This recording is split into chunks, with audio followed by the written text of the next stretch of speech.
Illegal firearms continue to pour into St. Lucia, a factor in the gun-related homicides and offenses that have beset the island for over 2 decades. The Royal St. Lucia Police Force continues its efforts at ridding the streets of unlicensed firearms that often fall into the hands of trigger-happy criminals who have demonstrated no compunction inflicting physical harm on their targets, leaving unsuspecting civilians mourning the loss of loved ones.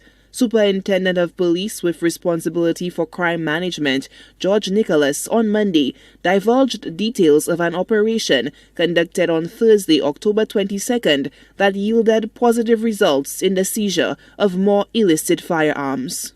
Dennery Police conducted searches in the Dennery area, during which time Lester Eugene, better known as Circle of La Pointe Dennery, also Lencias Saint-Just of Dennery River Dennery, were both arrested with unlicensed firearm and ammunition.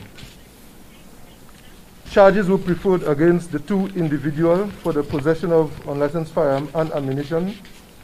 Bail was set in the sum of $10,000 each on the charge of the unlicensed firearm and $5,000 on the charge of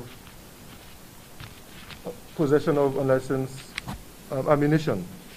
According to Nicholas, another operation conducted in Dennery resulted in the seizure of 54 kilograms of cannabis. Information reaching me that the police conducted an operation where some drugs were recovered in Dennery and some persons were taken into custody. No charges has been laid thus far, so I'm not in a position to reveal the names of the individuals who were taken into custody.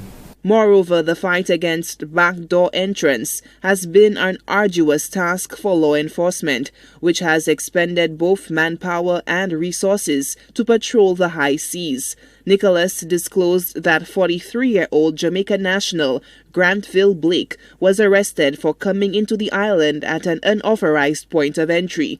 Nicholas says Blake has completed his stint in quarantine and will soon have his bail conditions set. He would have been in quarantine for some time, and upon his release from quarantine, he was charged. A bail hearing is scheduled for later today. Commissioner of Police Severin Mosheri, at a wide-ranging press briefing last week, announced that the RSLPF would be taking a tougher stance in the fight against crime island-wide. Solange Alfred, HTS News Force.